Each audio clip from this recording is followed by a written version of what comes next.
దేవుని నామానికి మహిమ కలుగును గాక. ప్రభునందు ప్రియ దేవుని బిడ్డలు సంతోషంగా మహాదేవుని యొక్క సన్నిధానానికి మనం అందరము వచ్చి ఉన్నాము. సహోదరులు చక్కటి పాటలు నడిపించగా వారితో మనం కూడా కలిసి గనుడైనటువంటి దేవదేవుని స్తుతించడానికి, గనపరచడానికి ఇంతటి గొప్ప భాగ్యాన్ని దేవుడు మనకు అనుగ్రహించటం సంతోషించదగ్గ విషయము. ప్రియులారా, మరి ప్రతి ఆదివారము మానకుండా దేవుని సన్నిధానానికి మనం వస్తూ ఆత్మ సంబంధమైనటువంటి పాఠాంశాలను మనం నేర్చుకుని మన ఆత్మీయ జీవితాన్ని బలపరచుకోవడానికి దేవుని సన్నిధి మనకెంతో దీవెనకరంగా, ఆశీర్వాదకరంగా ఉంది. అందును బట్టి మనం అందరము సంతోషంగా దేవుని సన్నిధిలో పాలు పంపులు పొందటం నిజంగా చాలా గొప్ప సంగతి. ఈరోజు మంచి విషయాలు మనం నేర్చుకుని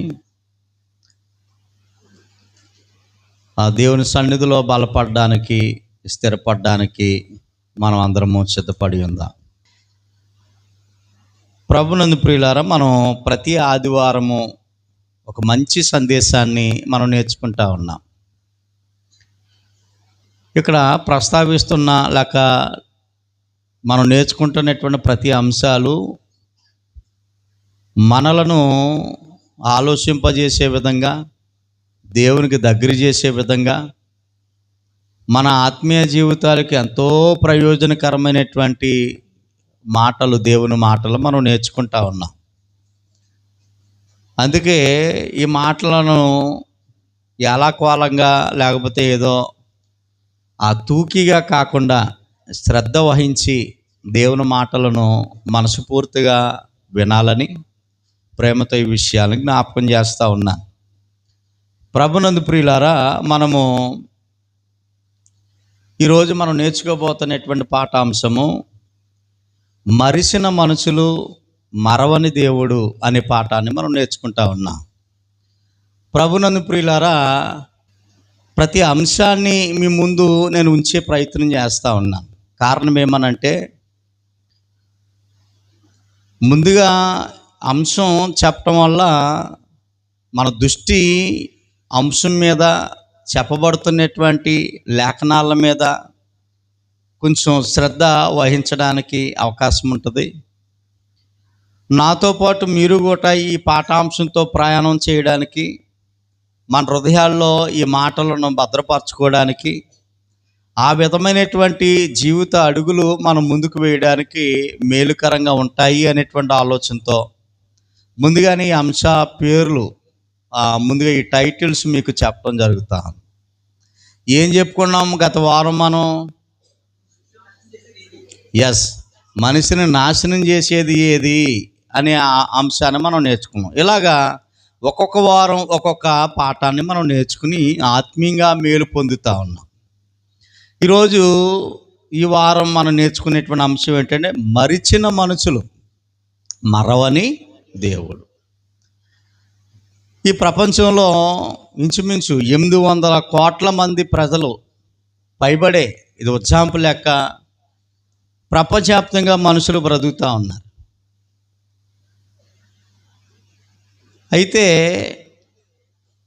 800 కోట్ల మందిలో ఎక్కువ శాతం, మ్యాక్సిమం ఎక్కువ శాతం మర్చిపోయే మనుషులే మనకు కనబడతా ఉంటుంటారు.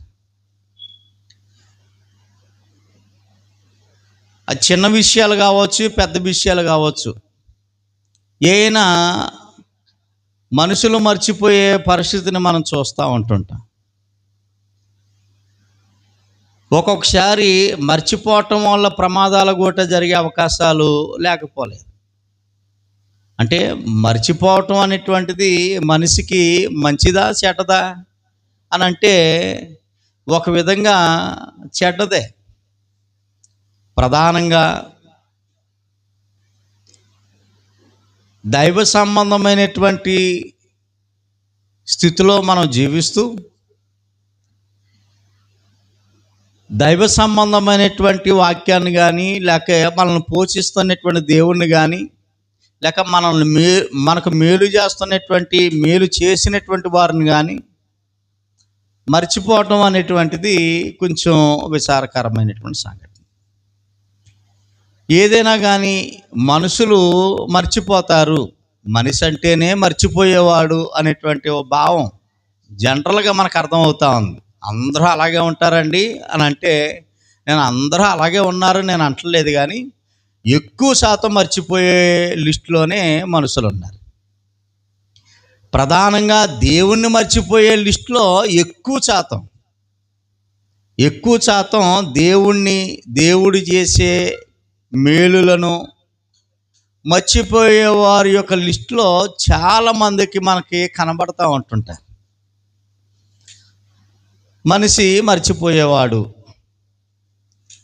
అయితే ఈ పాఠాంశంలోనే టైటిల్లోనే మనకు అర్థమవుతుంది, మనిషి మర్చిపోతాడు. మరిచిన మనుషులు కానీ ఎన్నడూ మరవని వాడు ఒక ఆయన ఉన్నాడు. ఆయన ఎవరో తెలుసా?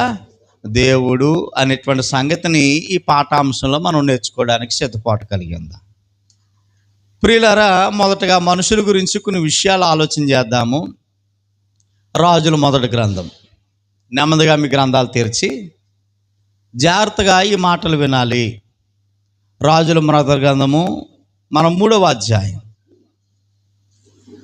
రాజుల మొదటి గ్రంథము 3వ అధ్యాయంలో ఉన్నాము. 281 పేజీ నెంబర్లో.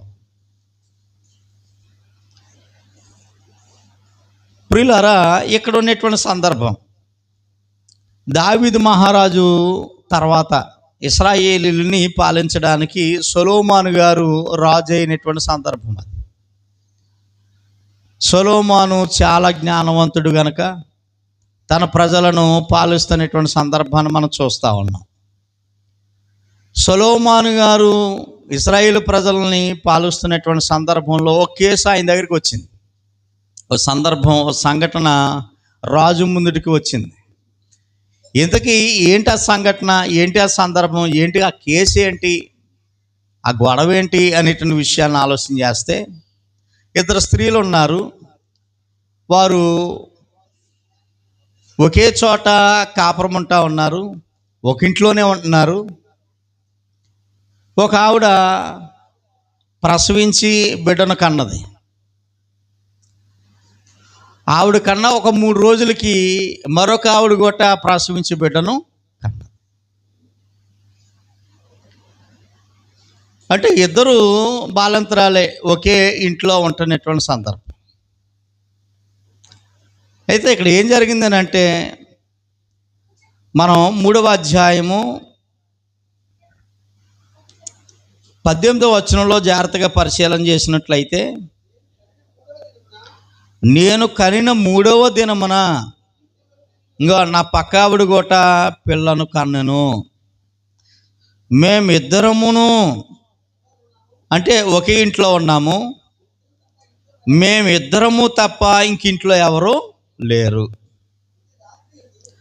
అయితే ఏం జరిగింది అని అంటే, రాత్రి యందు ఇది పడకలో తన పిల్ల మీద పడగా అది చచ్చెను. కాబట్టి మధ్యరాత్రి ఇది లేచి, నీ దాసునైన నేను నిద్రించుచుండగా వచ్చి నా పక్కలోనున్న నా బిడ్డను తీసుకుని తన కౌగిట్లో పెట్టుకుని చచ్చిన తన పిల్లను నా కౌగిట్లో ఉంచాను. మహారాజా, మీరు నాకు కొంచెం న్యాయం తీర్చాలా. ఈ చచ్చిపోయినటువంటి బిడ్డ నా బిడ్డ కాదు, ఇగో తన బిడ్డ. బ్రతుకున్నటువంటి బిడ్డ నా బిడ్డ అని చెప్పేసి గొడవ చల్లారపోతే ఇంటి దగ్గర ఈ కేసు ఎక్కడికి వచ్చింది? రాయి దగ్గరికి వచ్చింది. అయితే మనం చెప్పుకుంటున్నటువంటి పాఠాంశానికి రాజు ఎలాంటి తీర్పు ఇచ్చాడు అనేటువంటిది కాదు.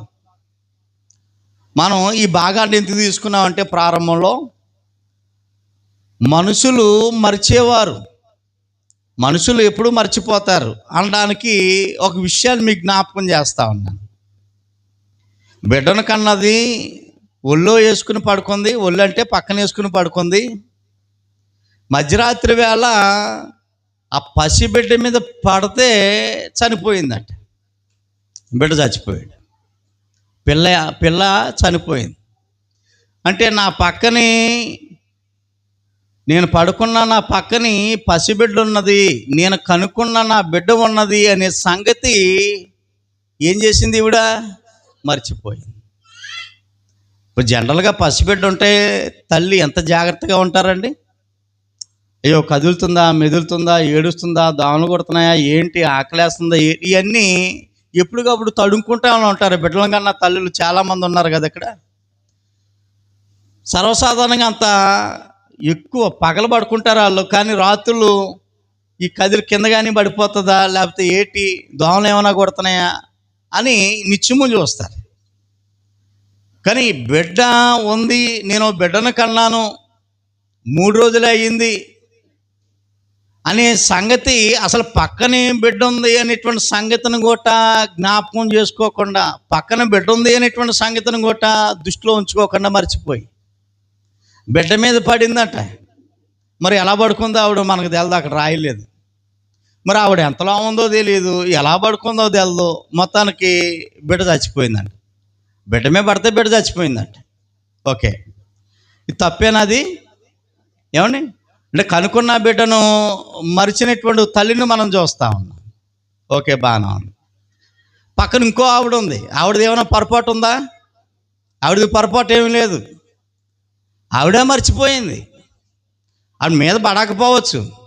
ఏమండి, బతుకున్న బిడ్డను తీసుకుపోయి చచ్చిన బిడ్డను పక్కలో పడేసి అంతవరకు తెలుగు రాలేదంటే ఆవిడ మొత్తిగా కోమలో పోయి ఉంటుంది.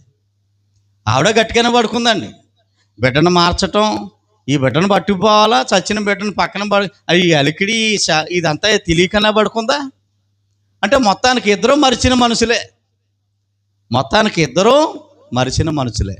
మనుషులు మర్చిపోతారు. బిడ్డను చంపుకుంది మర్చిపోయి, ఏమండి బిడ్డను పోగొట్టుకుంది మర్చిపోయి. అంటే ఒక సందర్భం మీ దృష్టిలో పెడతా ఉన్నాను. ఒక చిన్న సందర్భం ఇది. ఏమండి, మర్చిపోయినటువంటి మనుషులు ఇద్దరు తల్లులు ఇక్కడ మనకు కనబడతా ఉన్నారు. తర్వాత రాజుగారి దగ్గరికి వచ్చారు. ఈ గొడవ తెలియలా లేదు. నా బిడ్డ అని చెప్తుంటే రాజుగారు కత్తి తేండ్రా అన్నాడు. ఎవరు అక్కడంటే పరిగెట్టుకుని వచ్చారు సైనికులు. కత్తి తేండ్రా అన్నాడు. ఇదేరా న్యాయం తీరుస్తాడంటే కత్తి తేమన్నాడని అందరూ ఉలుక్కుపడ్డారు. ఇక బ్రతుకున్న బిడ్డను 2 ముక్కలు చేసి, ఓ ముక్క ఆవిడికి, ఓ ముక్క ఈవిడికి పంచండి అని అనగానే, నిజంగా కన్నా బిడ్డ ఆ తల్లి ఏం చేసిందనంటే, అయ్యా మహారాజా అంత పని చేయొద్దు, నా బిడ్డ ఎక్కడున్నా బ్రతుకుంటే చాలు, ఆ బిడ్డను తనకే ఇచ్చేసేయండి అని చెప్పినటువంటి సందర్భం అక్కడ మనం చూస్తూ ఉన్నాం. ఏదైనప్పటికీ ప్రియ దేవుని బిడ్డలారా, మనుషులు మర్చిపోతారు. మనుషులు మరిచే లిస్టులో ఎక్కువ మంది ఉంటున్నటువంటి సందర్భాలు మనం చూస్తూ ఉన్నాం. చూడండి, ఈ రోజుల్లో చాలామంది గతాన్ని మర్చిపోయి బ్రతుకుతున్నటువంటి మనుషులు కూడా లేకపోలేదు. అంటే గతంలో మనం ఎలా బ్రతికామో, మన స్థితి ఏంటో, మన యోగ్యత ఏంటో, మన పరిస్థితులు ఏంటో, మన ఆర్థిక స్థితులు ఏంటో, ఇవన్నీ మర్చిపోయి దేవుని కృపను బట్టి దేవుడు ఆశీర్వదిస్తే ఆ ఉన్నత స్థితి దేవుడి వల్లే నాకు కలిగింది అనేటువంటి సంగతిని మర్చిపోయి ఎగిరెగురు పడుతున్నటువంటి మనుషులు కూడా సమాజంలో మనకు చాలామంది కనబడతా ఉంటారు. ఏది మర్చిపోయి? గతాన్ని మర్చిపోయి, గత స్థితిని మర్చిపోయి అలాగున్నటువంటి పరిస్థితిని మనం చూస్తూ ఉంటాం.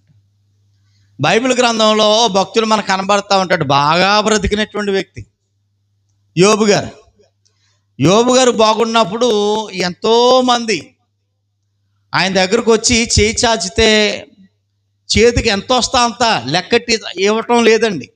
అయ్యో నీకు 500 ఇస్తున్నాను, నీకు 1000 ఇస్తున్నాను, నీకు కొంచెడు బియ్యం ఇస్తున్నాను, లేకపోతే నీకు 2 జతల బట్టలు, ఇలాగ లెక్కలేదు.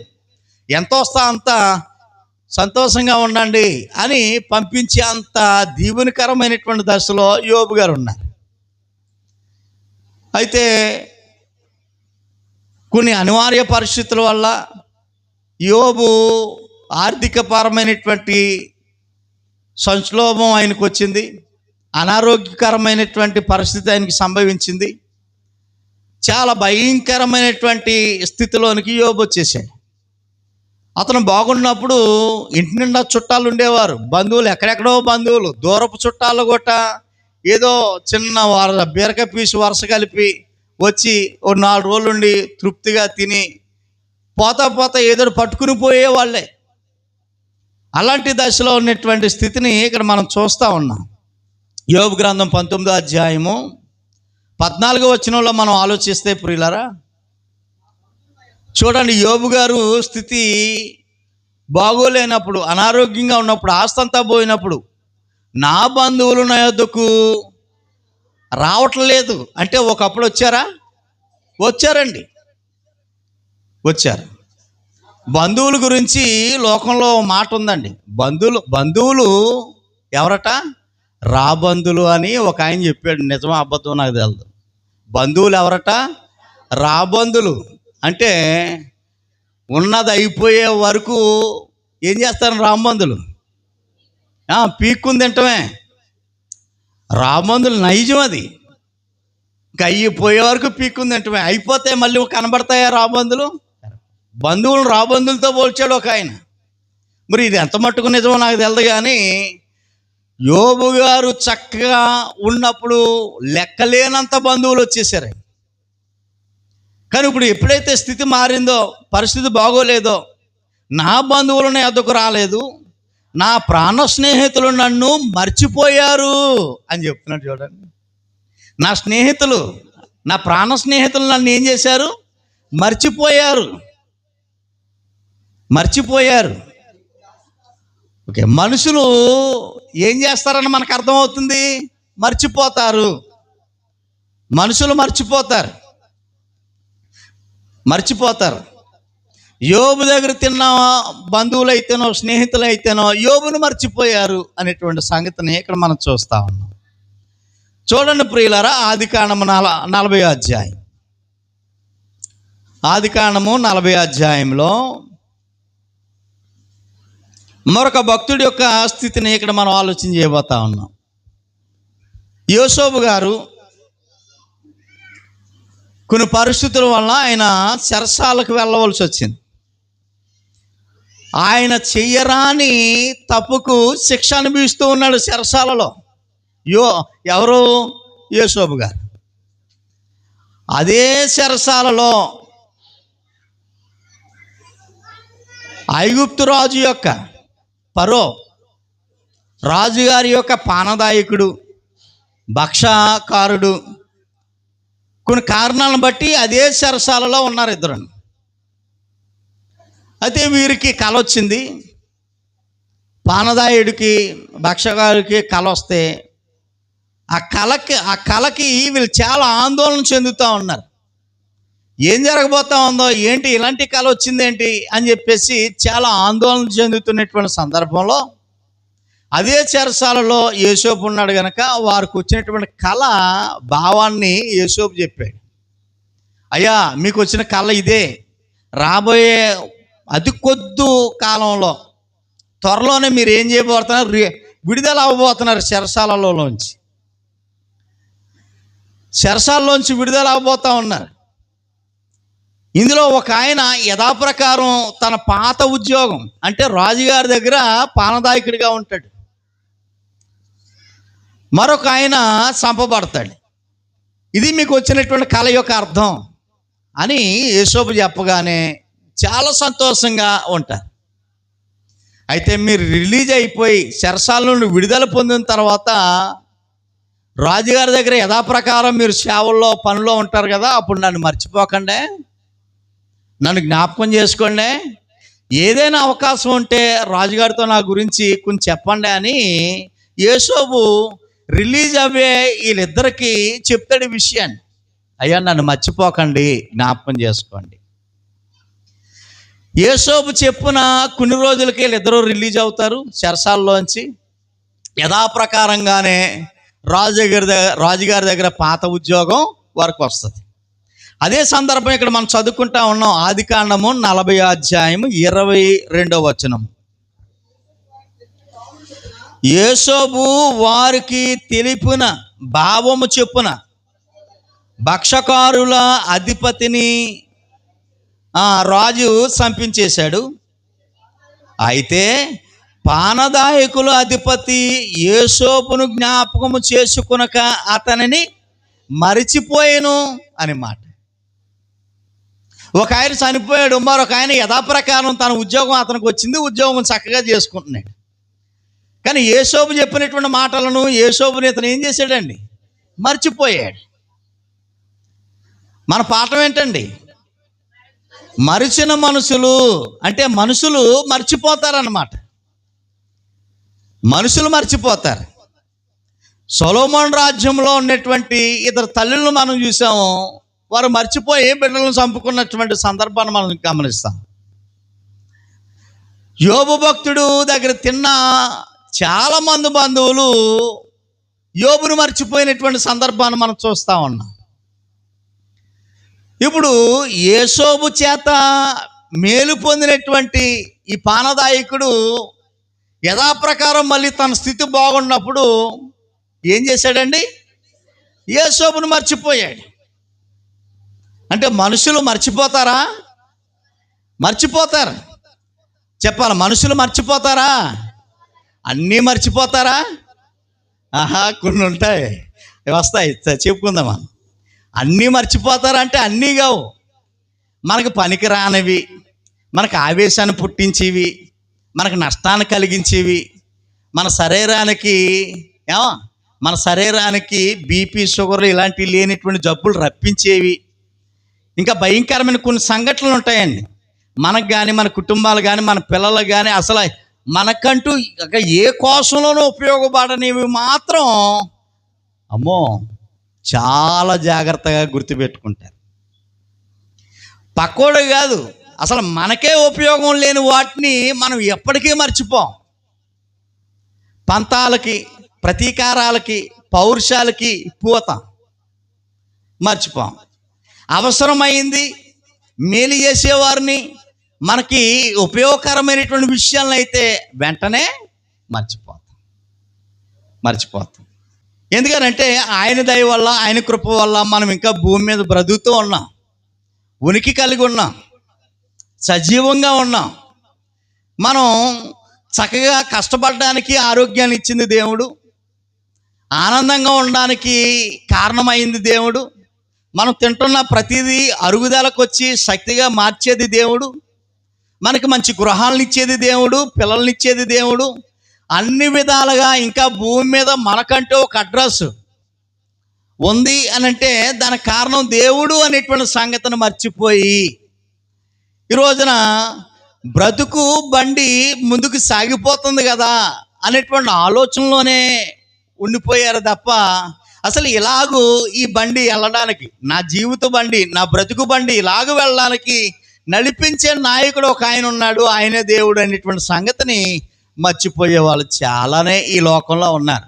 మనం అని నేను అంటలేదు, కానీ ఈ లోకంలో ముందుగానే చెప్పేశాను నేను, ప్రపంచవ్యాప్తంగా 800 కోట్ల మందిలో చాలామంది ఇలాగ మర్చిపోయేవారే ఉన్నారు. వేస్ట్ని వదిలేయండి, మనకు ఉపయోగం లేని దాన్ని మర్చిపోండి అని దేవుడు అంటే, ఏదైతే మర్చిపోవాలో అది మనలో ఉంచుకుని జ్ఞాపకం పెట్టుకోవలసినటువంటి వాటిని మర్చే లిస్టులో మనం ఉన్నటువంటి సందర్భం మనం చూస్తూ ఉన్నాం. అందుకే దేవుడు ఒక విషయాన్ని చెప్పాడు. ద్వితీయోపదేశకాండానికి ఒకసారి వెళ్దాం. దేవుని పిల్లలతో దేవుడు ఒక మాట జ్ఞాపకం చేస్తూ ఉన్నాడు. ప్రియ దేవుని బిడ్డలారా, 8వ అధ్యాయం, ద్వితీయోపదేశకాండము 8వ అధ్యాయంలో దేవుని పిల్లలు అంటే పాత నిబంధనకు సంబంధించి దేవుని పిల్లలు ఎవరయ్యా అని అంటే ఇశ్రాయేలీలు కదా. ఇశ్రాయేలీలతో దేవుడు చెప్తా ఉన్నాడు, ఈనాడు దేవుని పిల్లలు ఎవరనంటే రక్షణ పొందినటువంటి ప్రతి ఒక్కరూ దేవుని పిల్లలుగా, దేవుని కుమార్తెలుగా ఉన్నారు అనేటువంటి సంగతిని మనం మర్చిపోగలం. ఆనాడు ఇశ్రాయేల్ దేవుని పిల్లలైతే ఈరోజు దేవుని పిల్లలము, దేవుని బిడ్డలు మనం దేవుని బిడ్డలుగా ఉండే భాగ్యాన్ని దేవుడు మనకు అనుగ్రహించాడు. ఇది చాలా గొప్ప యోగ్యత. గతంలో చెప్పాను, పరమందున్నటువంటి దేవుడు మనకి తండ్రి అనేటువంటి సంగతి. లోకానికైతే ఆయన దేవుడు మాత్రమే, ఈ లోకస్తులకైతే ఆయన దేవుడు మాత్రమే. కానీ మనకి దేవుడు కాదు, ఏకంగా తండ్రి. ఇది ఎంత భాగ్యమో చూడండి. లోకస్తులు లేదా అర్హత, ఆ భాగ్యం మనకు మాత్రమే. రక్షణ పొందినటువంటి బిడ్డలకు దేవునికి పిల్లలుగా ఉండే అవకాశం, దేవుడు మనకు తండ్రిగా ఉండే అవకాశం. అంటే ఇంకా దగ్గర అయిపోయాం అన్నమాట అండి. దేవునికి ఇంకా దగ్గర అయిపోయాం. తండ్రి బిడ్డల యొక్క సంబంధం దూరం అయిందని దగ్గర అయిందా? ఎంత దగ్గర అండి ఇది? తండ్రి బిడ్డల యొక్క సంబంధం ఎంత దగ్గర అండి ఇది? చాలాను. అంటే ఎవరు విడదీయలేనంత దగ్గర ఉందన్నమాట అండి తండ్రి బిడ్డల యొక్క సంబంధం. తల్లి బిడ్డల యొక్క సంబంధం చాలా దగ్గర సంబంధం.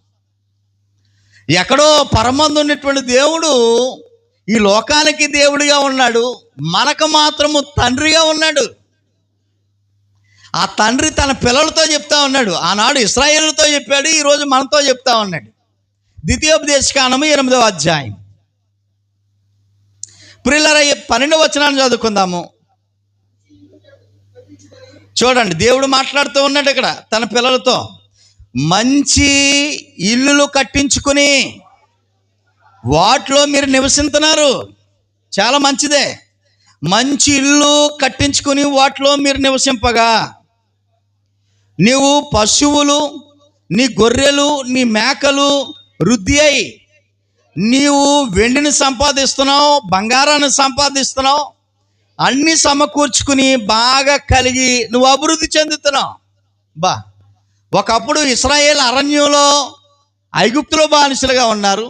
అరణ్యంలో ఇంచుమించు 40 సంవత్సరాలు ప్రయాణం చేశారు. ఏమీ లేనటువంటి వారిగా ఉన్నటువంటి వీరు దేవుని మహాకృపను బట్టి మంచి ఇల్లు కట్టించుకున్నారట. గొప్ప భాగ్యమా కాదండి ఇది? ఎవరి దయ వల్ల? దేవుని దయ వల్ల మంచి ఇల్లు, మంచిదే, బాగానే ఉంది. ఇల్లుతో ఆగలేదు. పశువులు సంపాదించుకున్నారు, గొర్రెలు సంపాదించుకున్నారు, మేకలు సంపాదించుకున్నారు. అంతటితో ఆగలేదు. వెండిని సంపాదించుకున్నారు, బంగారాన్ని సంపాదించుకున్నారు, అభివృద్ధి చెందారు.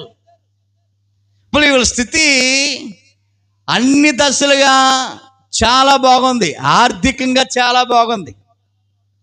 ఒకప్పుడు బానిసలుగా ఉన్నటువంటి వీరు ఎవరో గంజినీళ్ళు పోస్తే తాగి బ్రతికే వీళ్ళు, ఐగుప్తీయులు ఉడికెంజి పోస్తే తాగే వీరు, ఈ రోజున వీళ్ళు 10 మందికి పెట్టేంత గొప్ప యోగ్యతను దేవుడు వారికి ఇచ్చాడు. చాలా బాగుంది. మొత్తానికి చాలా గొప్పగా అభివృద్ధి చెందారు, చాలా గొప్పగా అభివృద్ధి చెందారు.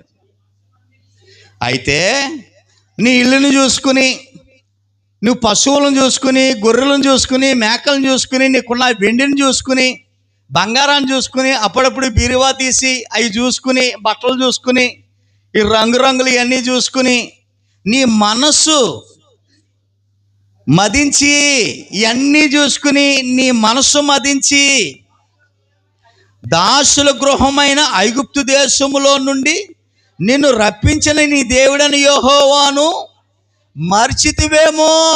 ఓసారి జ్ఞాపకం చేసుకోను.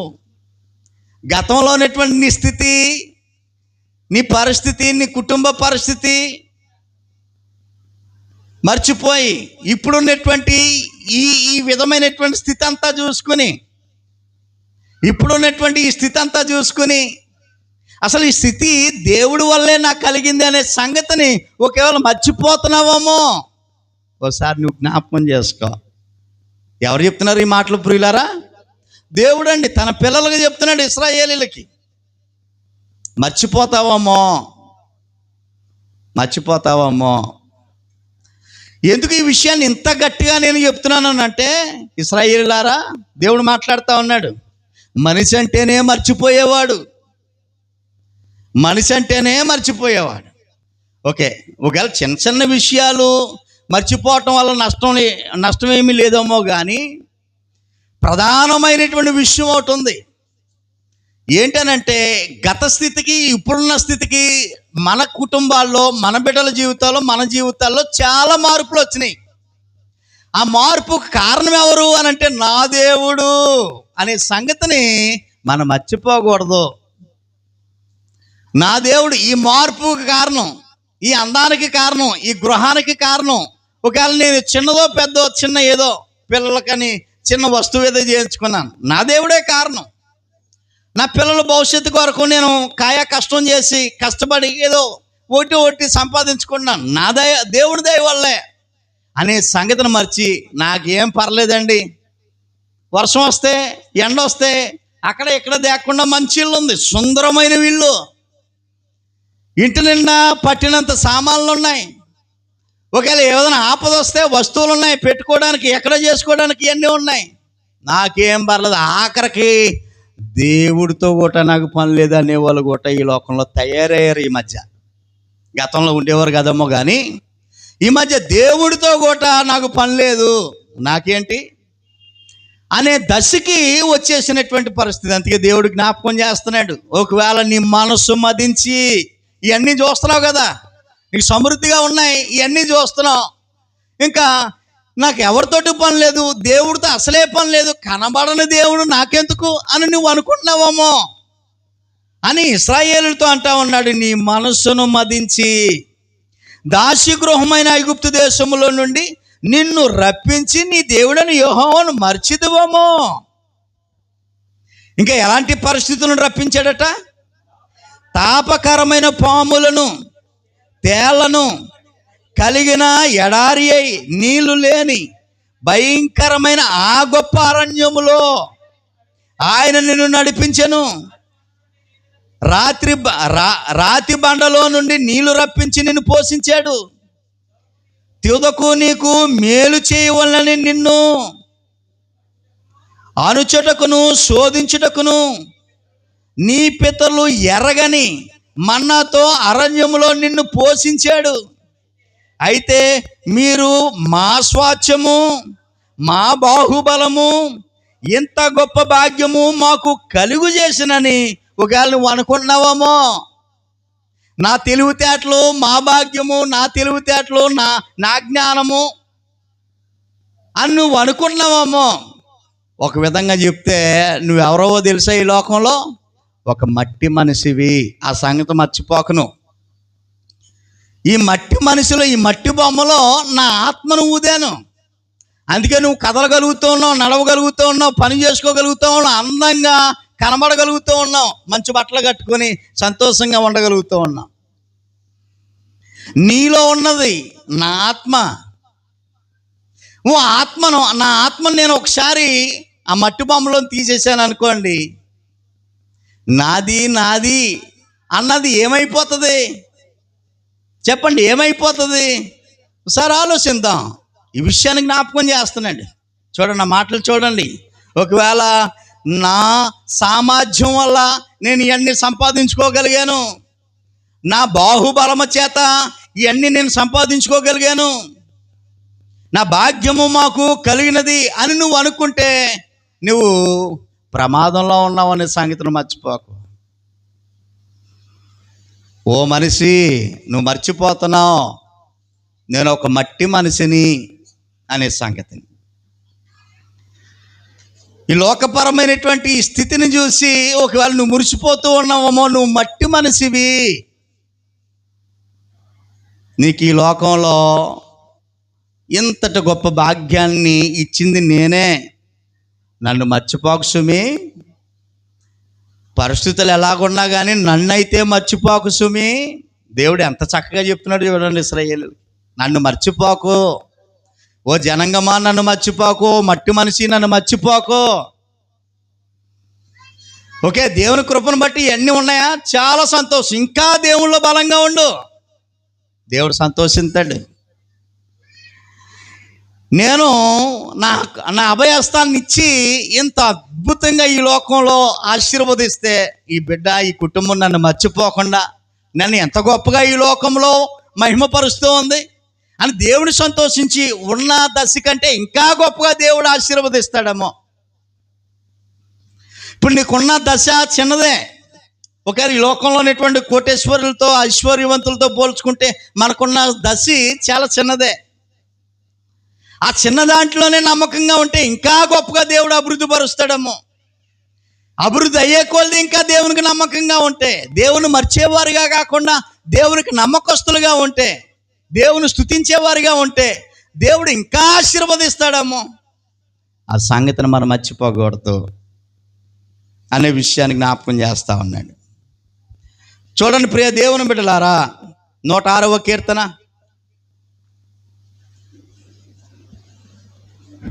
106వ కీర్తన.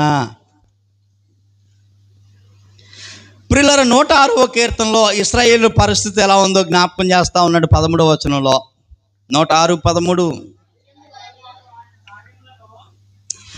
ఆయనను అంటే దేవుడు ఇంతలా చెప్పిన తర్వాత కూడా దేవుడు చేసినటువంటి కార్యాలు, ఆయన కార్యములు వెంటనే మర్చిపోయారు అని చెప్తున్నాడు. వెంటనే మర్చిపోయారు. దేవుడు వారిని ఆశీర్వదించి, అబ్బాయి మీరు ఒకవేళ మర్చిపోతారేమో, మర్చిపోకండి, జాగ్రత్తగా సంతోషంగా ఉండండి అని ఇంత చక్కగా దేవుడు చెప్తే ఎప్పుడు మర్చిపోయారట? వెంటనే. ఎవరిని మర్చిపోయారు వీళ్ళు? దేవుణ్ణి. వెంటనే ఆయన చేసిన కార్యములను వెంటనే మర్చిపోయారు అనేటువంటి సంగతిని జ్ఞాపకం చేస్తా ఉన్నాయి. వెంటనే మర్చిపోయారు. 2వ అధ్యాయము 32వ వచనము, ఇర్మియా గ్రంథము 2వ అధ్యాయము 32వ వచనంలో మంచి మాటలు మనం చదువుకుంటా ఉన్నాం. ప్రియ దేవుని బిడ్డలారా, చూడండి, ఇక్కడ ఒక విషయాన్ని జ్ఞాపకం చేస్తా ఉన్నాడు. 32 కన్యక తన ఆభరణములను మరచునా. ఏమండి, పెళ్ళికుమార్తె, కన్యక అంటే పెళ్ళికుమార్తె ఆభరణాన్ని మర్చిపోతుందండి? ఒకవేళ మర్చిపోయినా పక్కన ఉన్న వాళ్ళు మర్చిపోయేలా చేస్తారా? ఏమండి, ఆలోచించండి ఒకసారి. పెళ్లి కూతుర్ని మనం సిద్ధం చేస్తాం, వివాహానికి వేదిక స్థలాన్ని తీసుకెళ్లే ముందు పెళ్లి కూతుర్ని సిద్ధం చేస్తాం. సిద్ధం చేసినప్పుడు చక్కగా అన్ని ఆభరణాలు పెట్టే ప్రయత్నం చేస్తాం. ఒకవేళ బంగారం లేదనుకోండి, అంత అలంకరించడానికి బంగారం లేదనుకోండి, బంగారాన్ని మించి ఉన్నాయండి ఇప్పుడు. ఏమండి, బంగారాన్ని మించి ఏ ఐటెం కావాలితే మీరే బెంగపడక్కర్లేదు. ఏమండి, బంగారాన్ని మించి అద్భుతమైనటువంటి ఆభరణాలు దొరికేస్తూ ఉన్నాయి. కన్యక తన ఆభరణమును మరచునా, పెళ్లి కుమార్తె తన వడ్డారాన్ని మరచునా. చూడండి, కన్యక ఆభరణాన్ని మర్చిపోదు, అలానే పెళ్లి కుమార్తె వడ్డానం మర్చిపోదు. కానీ ఏం చేశారంటే ఇక్కడ, నా ప్రజలు లెక్కలేనన్ని దినములు నన్ను మర్చిపోయారు. ఎంత ఆచాపనిది, ఎంత ఆచాపనిది. కన్యక ఏదో చిన్నది, ఆడపిల్లలు ఏదో చిన్నది. కన్యక అంటే ఆడపిల్లలు అనమాట అండి. ఏదోటి, అయ్యో పిల్ల చెవులు బోడిగా ఉన్నాయి, మెడ బోడిగా ఉంది అని తల్లి ఆరాటపడి ఏదో చిన్నదో పెద్దో మొత్తానికి ఏదో రకంగా పెట్టే ప్రయత్నం చేస్తుంది. అంటే ఆడపిల్ల బోడిగా ఉండకూడదు, ఏదోటి పెట్టుకోవాలా, అందంగా ఉండాలి అందరి పిల్లల్లాగా అని తల్లి ఆలోచిస్తుంది. మంచిదే. అంటే కన్యక, ఆడపిల్లలు ఆభరణాలు మర్చిపోదు, చిన్నదో పెద్దో ఏదోటి పెట్టుకుంటారు. పెళ్లి కుమార్తె అయితే ఇంకా అసలు మర్చిపోవడానికి కదా, ఖచ్చితంగా వడ్డానం కావాలి, మెల్ల చైన్ కావాలి, పాపిడి బిళ్ళ కావాలి, ఇవన్నీ పెడతారు. అవి మర్చిపోవటం లేదు. కానీ నా పిల్లలు, నాకు సంబంధించిన వారు, నేను వారిని కంటే, నేను వారిని పోషిస్తే, ఓ స్థితిలో పెడితే, నా చేత కన్నా బిడ్డలు, నా పోషణలో ఉన్నటువంటి నా బిడ్డలు, నా పేరు పెట్టబడినటువంటి నా బిడ్డలు లెక్కలేనన్ని సార్లు, ఒకసారి కాదు 2 సార్లు, లెక్కలేనన్ని సార్లు నన్ను మర్చిపోయారు అని దేవుడు ఆవేదన వ్యక్తపరుస్తూ ఉన్నాడండి. దేవుడు బాధపడుతున్నాడండి. కనీసం మీ ఇంట్లో ఉన్నటువంటి మీ బిడ్డ కొరకు మీరు ఆలోచిస్తున్నారు కదా, అలాగూట నా కోసం ఆలోచించలేదు. మీరు కన్నా మీ పిల్లల కోసం ఇంతలా మీరు ఆరాటపడతామని కనీసం అంత కాకపోయినా కొద్దిగైనా నా కోసం ఆలోచన చేయట్లేదు. పోనీ మీరు బ్రతుకుతున్నటువంటి ఈ బ్రతుకు నేనిచ్చిందే కదా, మీకు ఈ బ్రతుకు నేనిచ్చింది. నా ద్వారా మీరు బ్రతుకు ఈ లోకంలో బ్రతుకుతూ ఉన్నారు, కానీ నన్ను మర్చిపోయారు. లెక్కలేనన్ను సార్లు మీరు నన్ను మర్చితిరి అన్న విషయాన్ని జ్ఞాపకం చేస్తా ఉన్నాడు. అర్థమవుతుందా ప్రియులారా? ఇశ్రాయేలీలు చూడండి, ఏదైనా ప్రజలకు ఏదైనా కష్టం వచ్చిందనుకోండి, ఏదైనా సమస్య వచ్చిందనుకోండి, దేవా అసలు నీకు న్యాయం లేదు నాయన, నాకు అన్యాయం చేసావు నాయన, నన్ను మర్చిపోయావు నువ్వు నన్ను మర్చిపోయావు కాబట్టి నా కుటుంబ పరిస్థితి ఎలా ఉంది, నా పరిస్థితి ఎలా ఉంది, నా బిడ్డల పరిస్థితి ఎలా ఉంది, నేను నీకు జ్ఞాపకం లేదు నాయన, నీకు న్యాయం లేదు, నాకు అన్యాయం చేసావు, నన్ను మర్చిపోయావు కనుక నా స్థితి ఎలా ఉంది, నన్ను మర్చిపోయావు కనుకనే నా స్థితి ఎలా ఉందని ఇశ్రాయేలీయులు అడుగుతున్నారట దేవుణ్ణి. యెషయా గ్రంథంలో, యెషయా గ్రంథము 49వ అధ్యాయం. ఒకసారి ఆ గ్రంథాన్ని తెరవాలని ఆశపడతా ఉన్నాను. యెషయా గ్రంథము 49వ అధ్యాయంలో ప్రియ దేవుని బిడ్డలారా, ఇక్కడ చూడండి ఈ మంచి మాటలు. 14వ వచనం. ఇక షియోను అంటే ఇశ్రాయేలీలు అన్నమాట. షియోన్ అంటే ఇశ్రాయేలీలు.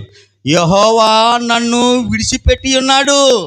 ఇశ్రాయేలీలు ఏమంటున్నారట? దేవుడు, యెహోవా అంటే దేవుడు మమ్మల్ని విడిచిపెట్టేశాడు, అందుకే మా పరిస్థితి ఇలా ఉంది, మా పరిస్థితి బాగోలేదు, దేవుడు మమ్మల్ని విడిచిపెట్టేశాడు, దేవుడికి న్యాయం లేదు, దేవుడికి ఆ చెడ్డోళ్ళే నచ్చుతారు, మాలాంటి నిజాయితీ పరులంటే దేవునికి ఇష్టం లేదని ఎవరిని అంటున్నారట? ఇశ్రాయేలీలు దేవుని అంటున్నారట.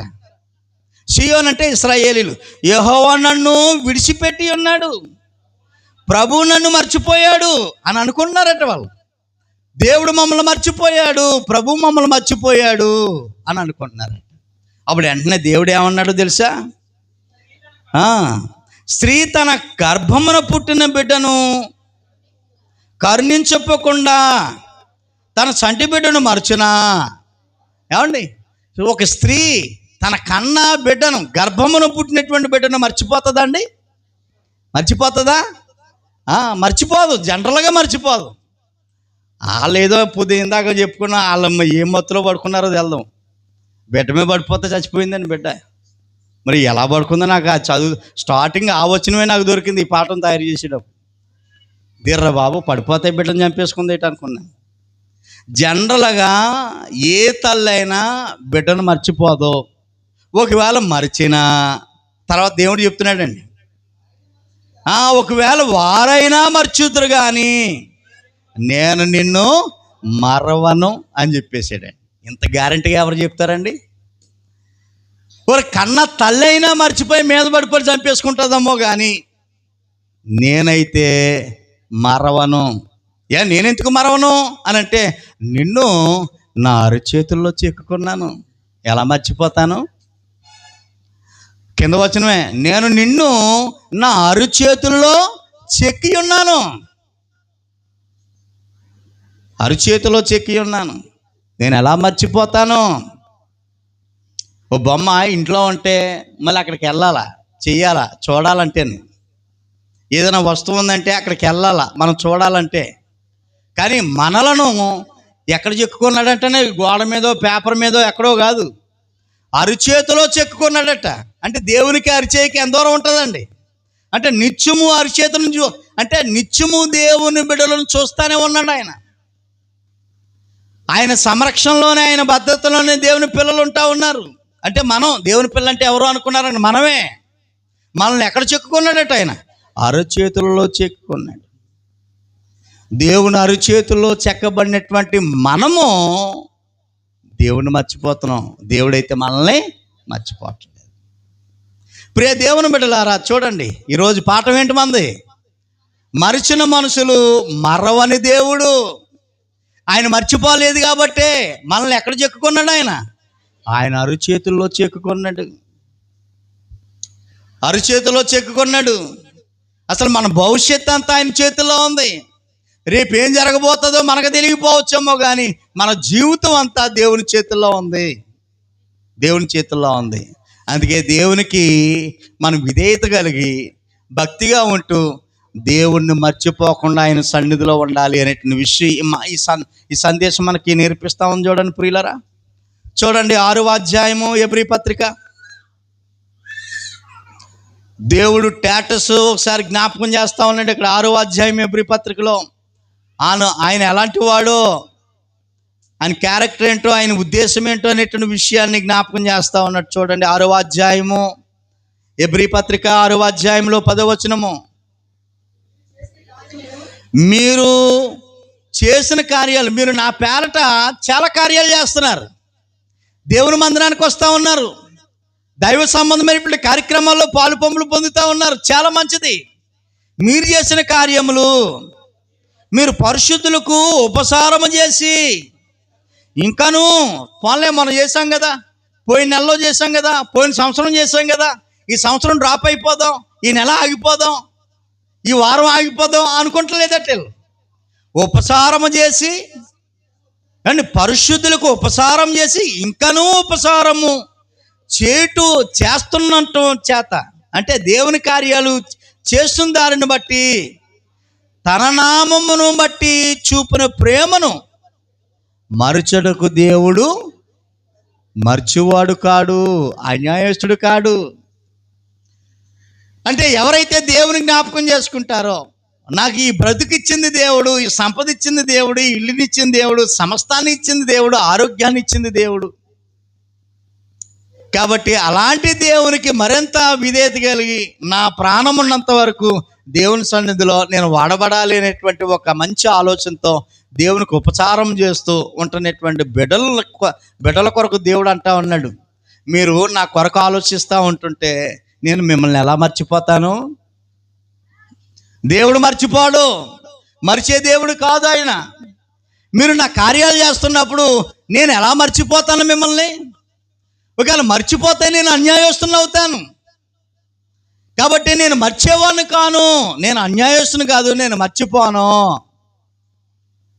నా విషయంలో మీరు చిన్న కార్యం చేసినా నేను మర్చిపోను అనే విషయాన్ని దేవుడు జ్ఞాపకం చేస్తున్నటువంటి సందర్భం.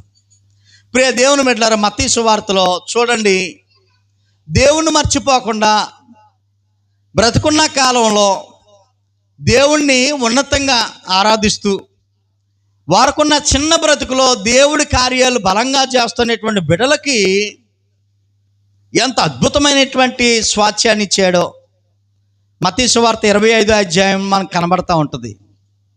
మత్తయి సువార్త 25వ అధ్యాయం 33 నుండి చివరి వరకు 46 వరకు మనం చదువుకోగలిగితే విషయాలు మనకు అర్థమవుతాయి. చూడండి, ఇక్కడ నీతిమంతులను బ్రతుకున్న ఈ చిన్న బ్రతుకులో దేవుణ్ణి మర్చిపోకుండా దేవుని కార్యాలు చేస్తున్నటువంటి బిడ్డలను గొర్రెలు అని పోల్చాడు. అంటే గొర్రెలు అంటే నిత్యము విధేయత కలిగి ఉండే ఒక సాధు జంతువులకు సూచన. కుడివైపున ఉన్నటువంటి గొర్రెలను చూశాడు, ఎడమవైపున మేకలను నిలబెట్టాడు, వారితో మాట్లాడుతున్నటువంటి మాటలు.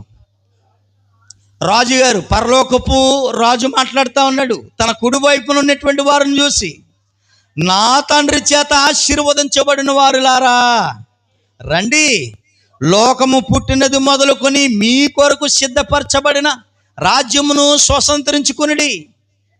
నేను ఆకలిగా ఉంటే మీరు నాకు భోజనం పెట్టారు, నేను దాహంగా ఉంటే నాకు మంచిలు ఇచ్చారు, నేను పరదేశనే ఉంటే నన్ను చేర్చుకున్నారు, నేను బట్టలు లేనటువంటి దశలో దిగంబరిగా ఉంటే నాకు బట్టలు ఇచ్చారు, చలికి వణిగిపోతూ ఉంటుంటే నాకు దుప్పటిచ్చారు. అలాగే అన్ని విషయాలు, నేను రోగంతో బాధపడతా ఉంటే నాకు మందులు ఇచ్చారు, హాస్పిటల్కి తీసుకువెళ్ళారు.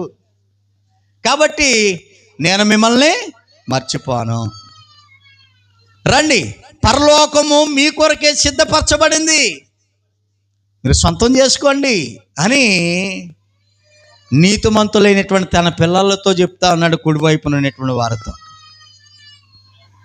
ఎడమవైపున ఉన్నటువంటి వారిని చూసి వారితో ఏం మాట్లాడాడు ఆయన? ఎడమవైపున ఉన్నవారంటే ఎవరు అని అంటే దేవుని మర్చిపోయేవారు, దైవ సన్నిధిని మర్చిపోయేవారు, ఇంత మేలు చేసిన తర్వాత ఇదే శాశ్వతం అనుకుని దేవుడి కార్యాలు చేయకుండా చేతులు బిగించేవాళ్ళు. అర్థమవుతుందా? దేవుణ్ణి మర్చిపోయేవారు ఎడం పక్కన ఉన్నారు, వారితో మాట్లాడుతూ ఉన్నాడు దేవుడు. శపింపబడి, ఎన్నో వచనం అన్నది 41, శపింపబడిన వారులారా నన్ను విడిచి అపవాదికిని వాడి దూతలకును సిద్ధపరిచిన నిత్య అగ్నిలోనికి పోండి. నేను ఆకలిగా ఉంటే మీరు నాకు భోజనం పెట్టలేదు, నేను దప్పిగా ఉంటే మీరు నాకు దాహం ఇవ్వలేదు, నేను పరదేశంలో ఉంటే నన్ను చేర్చుకోలేదు, నాకు బట్టలు ఇవ్వలేదు, నాకు మందులు ఇవ్వలేదు, నన్ను పరామర్శించలేదు. మీకు నిత్యాగ్నియే ఖాయం అని చెప్పాడు. వాళ్ళు అడుగుతున్నారు, ప్రభా నువ్వు ఎప్పుడు ఆకలిగా ఉన్నావు నాయన, ఎప్పుడు నువ్వు దిగంబరిగా ఉన్నావు, ఎప్పుడు నీరసంగా ఉన్నావు, ఎప్పుడు నేను చూస్తానే ఉన్నాం కదా, ఎప్పుడు ఆకలిగా కాపలేదు, ఎప్పుడు నీరసంగా కనపడలేదు, ఎప్పుడు బట్టలు లేనట్టుగా కాపలేదు అని అంటే ప్రభు ఏమంటున్నాడు? ఆయన నిత్య అల్పులైన వీరిలో లోకంలో చాలామంది ఉన్నారు. వాళ్ళు మనూరోళ్ళు కాదు, వాళ్ళు మన సంఘస్థులు కాదు, మన ఇంటి పేరోళ్ళు కాదు, వారు మన కులస్తులు కాదు, ఈ లోకానికి సంబంధించినటువంటి వారు అల్పులు. వారికి చేస్తే అదేనండి, ఏమండి, వారికి చేస్తే వారిలో ఒకరికైనా మీరు చేస్తే నాకు చేసినట్లే. మీరు అలా చేయలేదు కనుక వెళ్ళిపోండి, నరకాగ్నికి వెళ్ళిపోండి అనేటువంటి విషయం. ఈ సందర్భంలో ముగింపుగా ఈ విషయాన్ని ఎందుకు జ్ఞాపకం చేస్తున్నానంటే, దేవుణ్ణి మరవని మనుషులు దేవుని సంతోషపెట్టే కార్యాలు చేస్తారు. తనకున్న దాంట్లో దేవుణ్ణి కలిగి ఉంటారు, దేవునికి సమీపంగా ఉండే ప్రయత్నం చేస్తారు. కాబట్టి ప్రియ దేవుని బిడ్డలారా, మనం ఎలాగ ఉండాలి? ఈ పాఠం అంతా అయిపోయిన తర్వాత నేర్చుకున్న దాంట్లో నుండి మనం ఎలాగ ఉండాలని దేవుడు జ్ఞాపకం చేస్తున్నాడు. ఈ సందేశం ద్వారా మర్చేవారుగా ఉండాలన్నాడా, మరవని వారుగా ఉండాలనుకుంటున్నాడా? మరవని మనుషులుగా ఉండాలి. ఎందుకనంటే మన దేవుడు మరవని వాడు, మన తండ్రి మరవని వాడు. మన దేవుని పిల్లలుగా మనం కూడా దేవుణ్ణి మర్చేవారుగా ఉండకూడదు. మనుషులు ఎప్పుడు మనుషులు ఎప్పుడు మర్చిపోయేవారుగా ఉంటారు. దేవుని పిల్లలుగా మనం అలాగ ఉండకుండా దైవ పిల్లలుగా, దేవుడు ఎలాగైతే మర్చిపోవట్లేదో మనల్ని, అలాగే మనం కూడా దేవుణ్ణి మర్చిపోకుండా ఉండాలి. నేను దేవుని మర్చిపోలేదు అనే సంగతి ఎలా తెలుస్తుంది అంటే, నువ్వు మందిరానికి రావటం ద్వారా నేను దేవుని మర్చిపోలేదు అనేటువంటి విషయాన్ని జ్ఞాపకం చేయొచ్చు. నువ్వు దేవుని సంబంధించిన కార్యాలు చేయటం ద్వారా నువ్వు దేవుణ్ణి మర్చిపోలేదు అనే సంగతిని జ్ఞాపకం చేయొచ్చు. నువ్వు అనేకమైనటువంటి సత్క్రియలు చేయటం ద్వారా, సంఘము ద్వారా నువ్వు దేవుణ్ణి మర్చిపోలేదు అనే సంగతిని మనం జ్ఞాపకం చేయొచ్చు. కాబట్టి ప్రియ దేవుని బిడ్డలారా, ఈ మాటలు మన హృదయాల్లో ఉంచుకుందాము. మర్చిపోవద్దు. మరిచే జనుల యొక్క లిస్టులో మనం ఉండొద్దు. జ్ఞాపకం చేసుకుని దేవునికి మహిమార్థమై ఉండడానికి మనం ప్రయత్నం చేద్దాం. మంచి మాటలు విన్నటువంటి మీకు ప్రభునామంలో వందనాలు తెలియచేస్తా ఉన్నాను.